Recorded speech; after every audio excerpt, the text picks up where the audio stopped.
Hi, I'm Rebecca Harris, and welcome to Senior Moments. On Senior Moments, we come to different locations and find seniors that we want to celebrate or that we want to learn something from. And in this case, I think we're going to be able to do both. In the meantime, I'd like to introduce you to my good friend, Nona Christie. We're out here today at Covenant Woods. Nona and I have known each other for a long time, and she works here at Covenant Woods, and she's always loved it here so much because the residents are so interesting and keep her informed and keep her busy and make her laugh. Keep me young? Yes. Okay. So I just want Nona to tell you a little bit about why we're out here today, because we came out to celebrate the birthday of a lady that lives here who is 107 years old, and she is phenomenal. So Nona, please tell me about her. Her name is Erris Croom. She's probably lived here about 10 years. She was driving when she came here because she took the old ladies to church. But she is a joy to all of us. If you did not know she was 107, you can't believe it. I mean, if you look at her, in fact, a lot of kids made birthday cards at schools for her. And so one of the cards said, they saw her picture, they said, "Oh my goodness, you don't look any older than 80. But one card said, "You don't look any older than 30. So I don't know. But you know. Yeah, I thought she was 80. Yeah, I know, you would. But she is absolutely amazing. The energy she has, she still does her washing, her personal laundry, and she presses everything. She rides the bus, our bus, grocery shopping on Thursday. She will go to Publix. She always goes to Publix, but she does like the dollar store a lot. She goes to every Bible study. She goes to the chapel on Sunday morning for our service, and she's at lunch every day. She used to attend the dances and everything else, but now she doesn't do quite as much. But when she did vote in the last election, absentee now because she doesn't get out as much, we had a couple of TV stations show up and the newspaper, and the lady can tell you the first president she voted for and every president since then and something about them. She is amazing. Wow. Right. Well, Nona, you called me and invited us to come out to her birthday party, which was very special, and I noticed that, her family and friends were here, and we want to thank you for inviting us to come out. And now they're in the activity room having some cake and just sitting and talking with her. And hugging her. Yes, she is a hugger, I noticed that. But one thing that really impressed me about her so much is that she's just so joyful. So I think, the joy of the Lord is our strength. And for her to be here in this place, surrounded by people that love her and care about her and keep her involved, is so important. But we're looking forward to sitting down and having a conversation with her. So we're going to be visiting with Miss Erris very soon. So y'all stay tuned, and we will have a conversation with her. And I'm sure you'll learn something from her, as well as be entertained, because Nona has told me that she's very, very funny. What's the funniest thing you can think of that she said? Okay, there are quite a few, but this one's a little bit long. But we had, when she was 102, a lady came for lunch one day that was 102. So after lunch, I found Erris. I said, "Erris, we had a lady that came that's 102 also." She said, "When's her birthday?" So I said, "Well, I don't know, but we'll find out." So I didn't see Erris for a little while, a couple of days, and I finally saw her. I said, "Have you met Mary yet?" She said, "Yeah, how is the old lady?" So obviously the lady was older than Erris. But anyway, Erris right now is the most senior person that's ever lived at Covenant Woods. So that's why we did such a big celebration today. And thank you all for being here today. This is awesome for you to share it with everybody. Well, you're very welcome, and it's definitely something to celebrate. So thank you, Nona, for taking the time to visit with us today, and I'll see you soon. Good. Thank you. Bye. So where were you born? I was born in Alabama, South Alabama, Where? out in the country above Andalusia County seat. Uh-huh. But I didn't live in town. I wasn't a town girl. So when was your birth? When was your birth? What was your birth date? April the 12th, 1911. All right. And I went to the school. My name was Rawls, and it was called Rawls Community there. Rawls High School, Rawls Baptist Church, and I was Rawls. How come it's so much Rawls? The Rawls family lived in South Carolina, and years back, I don't remember how much, but my father was only about 15 years old at that time, and some lumber company bought a lot of that land and cut the big timber, and it had never been cut. And I remember they built our old first old house was built over the stump was big old stump. They cut about as short as this, and you could see a few big stumps out everywhere.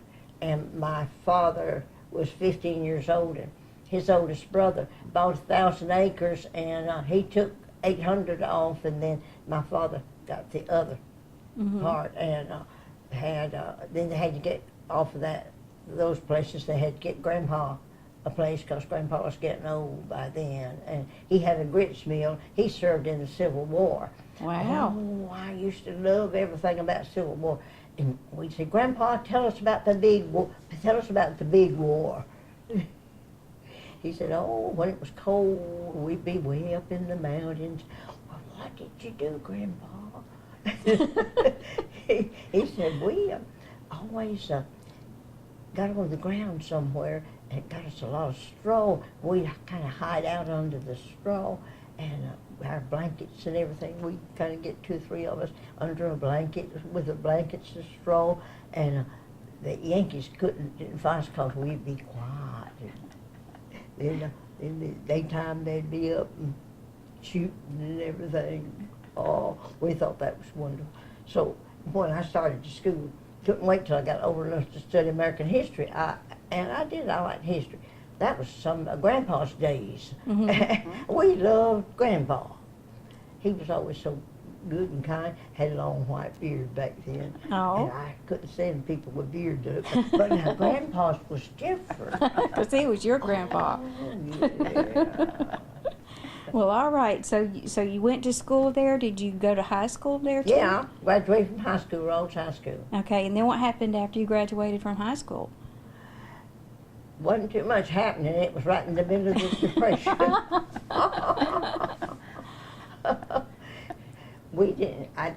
My sister and I graduated at the same time. She would have been a year ahead of me, but the whole class ahead of us at one time, all of them failed because they had too many picnics. Really and true, that's the truth. And she was a way off cousin, one of the teacher was, and her father was my father's first cousin, and he was president of the County Board of Education. And of course, his daughter taught there, and there wasn't much said about it, if anything. All right. So after you got out of high school, then when did you meet your husband? Well, I came to Columbus years later, and it was only jobs, and I came here and got a job working at Schwab's, where they made clothes anyway, and I was sewed there. So what did you do at that job? I was sewing at a machine. Oh. I put pockets in coats. I put pockets in coats, and that was during the war, and they brought in those big, heavy overcoats, and we put pockets in those, and the only well, we didn't have air conditioning, but the only thing we had for was a window fan at the end of the place, and it was really hot.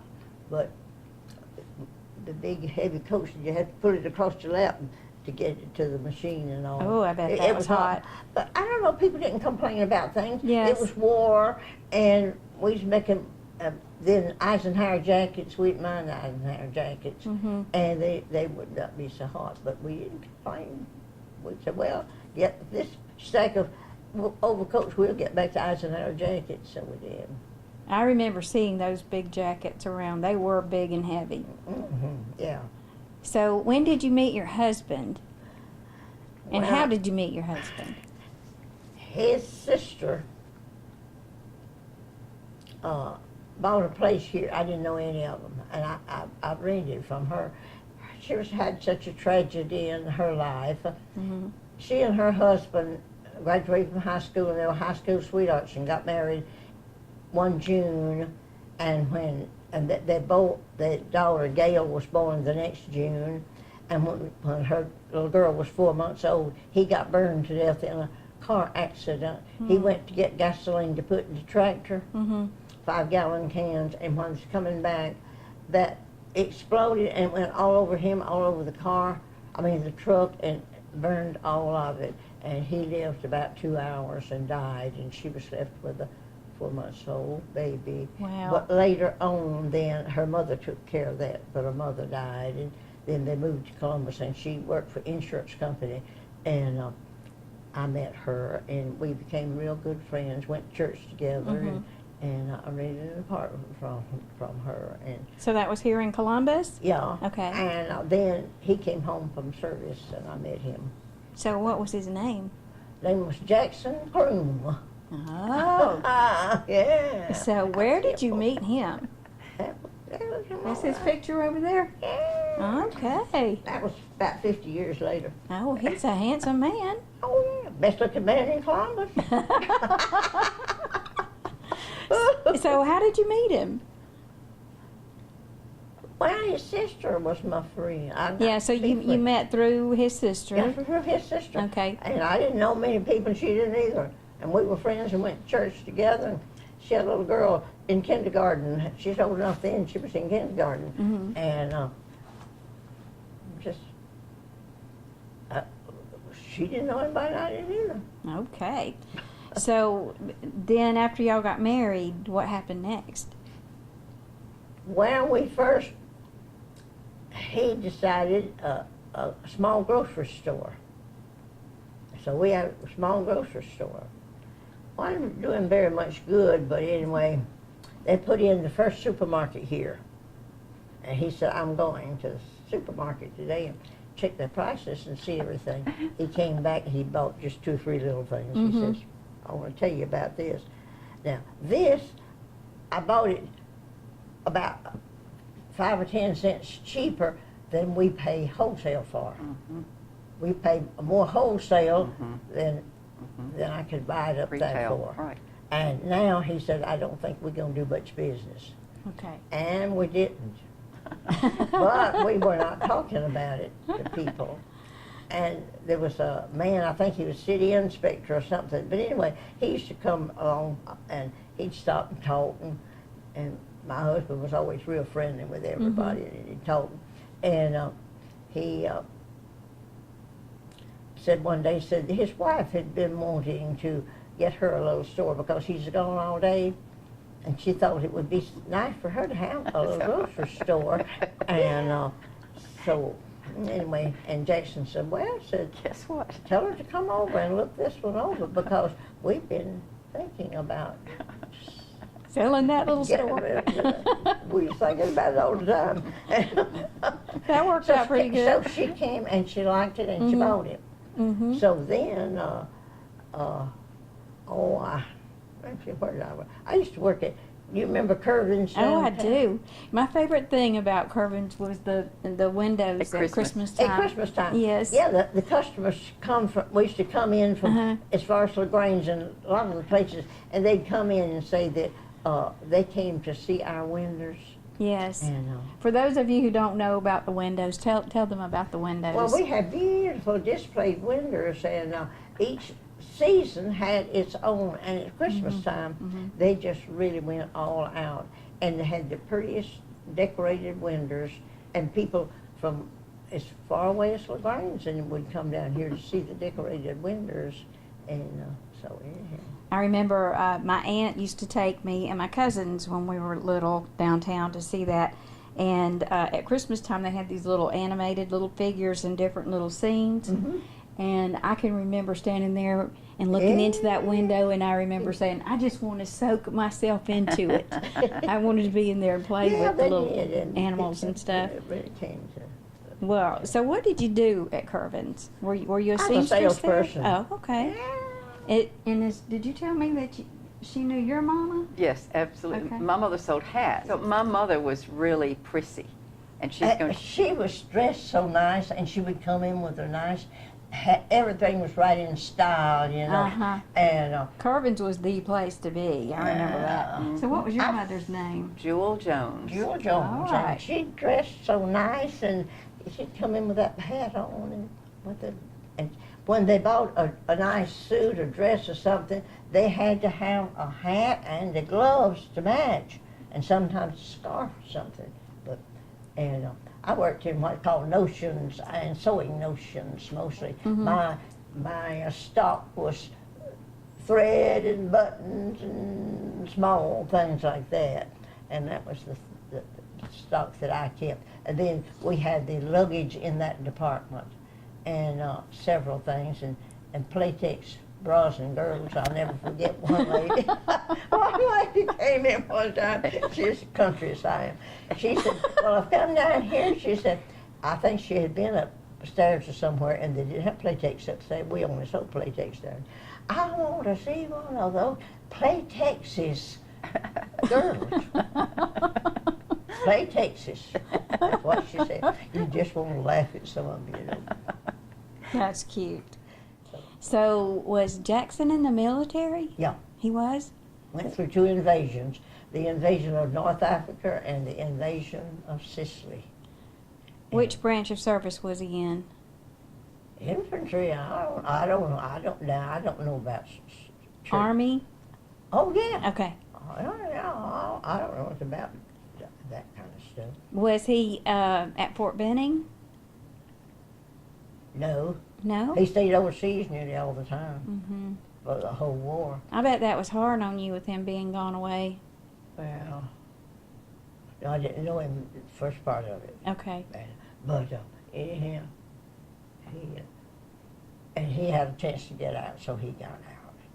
You know, I think a lot about today's technology. Army wives can talk to their husbands. They can even see them on the computer when they're talking to them. That would be different. And stay in touch with them every day. But back then, you probably didn't hear from him except through letters, and that was probably few and far between. Yeah. Even when his mother died, they couldn't locate him except that he was an invasion. It was invasion of North Africa, I think it was. Mm-hmm. But anyhow, it was actually an invasion at that time. And they didn't tell people, well, we're going to go in for an invasion tomorrow. They don't say that. Right. They just said that it'd be impossible that these trained soldiers that was on duty be impossible for them to move away right there. So how long was he in the service? I don't remember, several years. Okay. Yes, don't get on to my memory now. I was just wondering if it was a career in the Army. No, Or, okay, he just no. was there for a while. Everybody just about was drafted. I know I had 2 brothers, and my oldest brother was drafted. The one that his daughter lives here now, Dorothy Ann. Yeah. Her daddy was drafted, but my other brother was not drafted because he was born with a crippled arm, and naturally they're the ones that wants to go. That's what he said. Roy was his name, and so Roy said, "Well, he'd take him, but he had this crippled arm, and he went to Auburn and graduated from Auburn, and then they sent him to some technical, I don't know, some kind of school somewhere, and he worked civil service. He was an inspector for, they lived in Oklahoma City for a long time. Those girls, his daughters grew up there in Oklahoma City, and I don't know what you call the job. Anyhow, he had civil service job, and he was there. He was an inspector or something. I don't remember what, but anyhow, I went several times when they lived in Oklahoma City. And So, Erris, tell them about your husband buying all the property. Y'all are buying the property downtown and fixing up the houses. Oh, That's interesting. he got out. He decided that after we got rid of the store, he was always at the store. People coming by and then moving in, and a lot of soldier couples. And I'm talking about apartments and where had they seen any signs out or something. So he would buy a house and make apartments out of it, and mostly rented it to soldier couples. And he'd buy a house. That'd be too much. And he had a bunch of people that worked for him, 2 or 3 black men that could do just about anything. and he said he could do anything. He could even paint. And he said one day we got one downtown, a big one downtown, had four families, 4 apartments, and we furnished those apartments, and that's what we did was rental furniture. I mean rental apartments, and he said he painted, thought he had enough blue paint to paint the whole room, and he got everything painted except one wall, and he said he decided he wasn't going to have enough for that, and so he just painted it white, and the couple came in looking about it, and they liked it, and they said, him and his wife looked at each other and said, well, you know, I like that. This is something new. I hadn't seen one painted blue. And I said, I like that. And They thought he did it on purpose. and he thought that was going to be the first thing they noticed, you know. How come you didn't paint it like that? And he liked it. So he said, anything goes. But soldier couples were the best and to rent for, and we rented to soldier couples a lot, and we paid for those houses. That's the reason I got a place to live now. So y'all invested in your future. Didn't have to invest much in those days. Yes. Right. Well, you know, on this show, Senior Moments, one of the reasons that I wanted to come and talk to you is because Nona was telling me about how enthusiastic you are about life and how much joy you spread around this place and the friendships that you've made while you're here at Covenant Woods. I guess I grew up. Don't look at what people fails in. We used to have a farm, and we had tenant farmers living on our place, and we associated with them. And my mother always said, well, don't come up here telling me what was wrong. We didn't have any good about them. And we always did it. And I had friends all through the year, and some of them that if I'd have looked hard, I might have found some fault, but I didn't. I don't. If people has faults, there's a reason for it, I guess. And so you look for the best in people. Yeah, and if you look at somebody real good, sometimes you don't pay much attention to them at first. Get to know them, and you see a lot of good in them. I see a lot of good in most everybody. I don't know of anybody that's here that I haven't seen some good in. Well, and there is a lot of people here, but they here like I am because I don't know where I'd be if it wasn't. Well, I know you have met some very close friends here, and that's great. Yeah. They become like family to you, don't they? They do. Well, I know Nona's crazy about you. She's been talking to me about you for a while. while. They are, and you have lunch with them every day, and you see them every day, and get to know them, and my goodness. So you feel like it was a good move for you to come to an assisted living facility? I knew that after my husband died, I lived on close to 10 more years there, but I was losing my driving license. when you get up in your upper 90s, they don't renew them. They don't? No.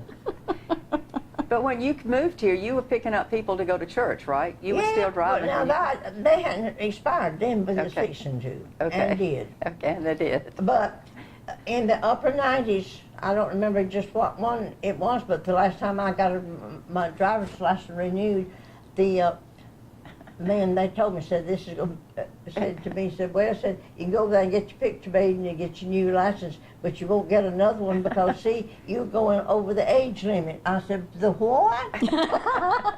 Over the age limit. I knew it wasn't anything I'd done. So anyhow, and I had to sell my car and get rid of it. Oh. And I didn't have a car after that.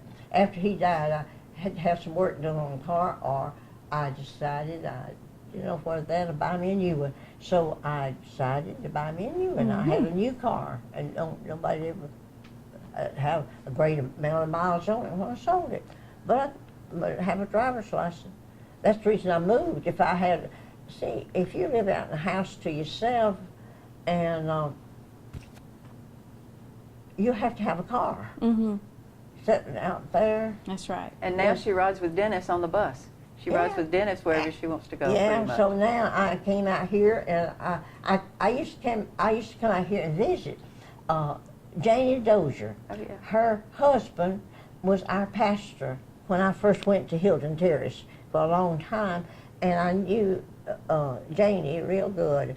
And I remember one Saturday afternoon, I was just sitting down at home, wasn't doing anything, until the phone rang. It was Janie. She said, "What are you doing?" I said, "To tell you the truth, nothing, just sitting here." And she said, "Why don't you come and see me?"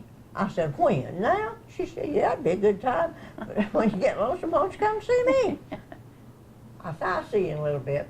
So I came out here, and I decided then, and she told me about her place, and it was nice and everything. And she said she couldn't live. Of course, they moved out here before he died. They was both here, but she said, if I was back like that, I couldn't stay alone. And I said, I have decided I can't either. I don't want to, because I know it won't be long till I'm going to have to get rid of my car. So I decided to move out here, and she's the one that was influenced me to move out here, and I was happy that I did. And of course, she lived a year or two after that, and she was always one of my real good friends. Well, that's and good. Her husband was our pastor. I don't know how many years, long time though, wasn't it? Long time, right? Yeah. Yep. So Nona tells me that you still do your own laundry, Oh yeah. and you love to go shopping. I do. I don't want people waiting on me. I told them when I get old, I'll do things different. I have my clothes in the basket, and all I do is to put the basket over, set it on top of my wall, go and dump those clothes in the washing machine, and when it stops, then I pick out what I'm going to put in the dryer and put them in there. There'll be a few little things that I'll just hang up in the bathroom. And laundry's through with. Well, you seem to be in really good health. Huh? You seem to be in really good health. I'm pretty good. I Right heard- now, I had been, till the last couple of years or so, they found out I've got heart condition. I don't know what caused that. She told me she didn't plan to live this long. No, And I said, I you hadn't didn't, planned on it. but she didn't make the plan, right? That's right. We decided on I hadn't that. planned on that that long. So when they found out, it's been since I've been out here, though I didn't move for that reason, because I had no idea there was anything wrong with my heart. For instance, if anybody asked me about it, I said, "Well, I've got good report about my heart, nothing wrong there." And but they put me in a pacemaker, and 2 weeks ago I stayed 2 days in the hospital, and they checked the pacemaker and everything to see that everything was working. I went to the doctor went to heart doctor yesterday. I heard you say that. And that the week before, I went to my Dr. Bush, my medical doctor, and well, they don't. Do they make a big deal about you when you go there? No. Because you're 107. They don't make a No. big deal. They used to it. They're used to it. I went on in and the waved me the first thing. I said, "Well, we gained a loss." Here a while back, I went down to 83, but I'm back up to 87 now. Oh. So yesterday, I went. But I asked her today, when was the last time she weighed 100? And what did you say? I think sometime in my life, way back there, some of the years back, I think I weighed 100, but that was the only time I ever weighed 100. I stayed in the 90s for a long time. Well, I want to ask you some questions that some people asked me to ask you. One of the questions was, do you eat anything special? Is there any kind of diet that you're on that helps you stay so healthy? No, I don't eat just anything. There's things that I wouldn't dare touch. There's things down there I don't eat. But I've always had indigestion real bad if I eat, and the doctor had told me not to eat it. And I don't eat a lot of rich, greasy foods, and I don't eat anything with a lot of onions in it and peppers and stuff like that. I don't eat it. I watch what I eat, and I eat plenty, though. There's always plenty of the best things. Oh, good. Well, what about exercise? What was your favorite exercise? I was an exercise nut. Really? I I want to every day. And this time, I think we're going to start talking about your birthday party and how you feel about turning 107 and stuff like that. Is that okay? All right. I didn't think anything about it. You didn't? You know, people have asked me that, and I don't see any difference. I live day by day, and what I did yesterday doesn't affect me what I do today. I take life as it comes.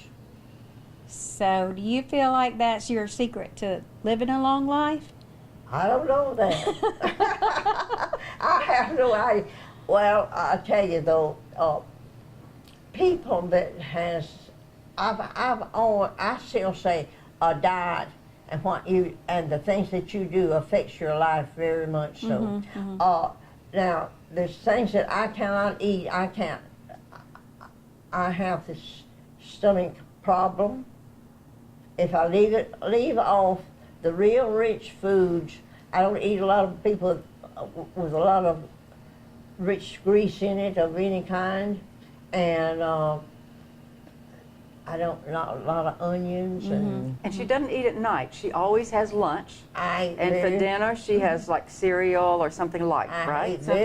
I eat my meal in the middle of the day, and after this time of day or so, I don't bother it anymore. I eat light at night. I eat plenty of food, but the light diet. I don't eat a big meal ever at night.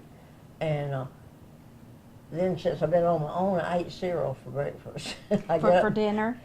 And then I ate a nice lunch, and then at night I eat very little.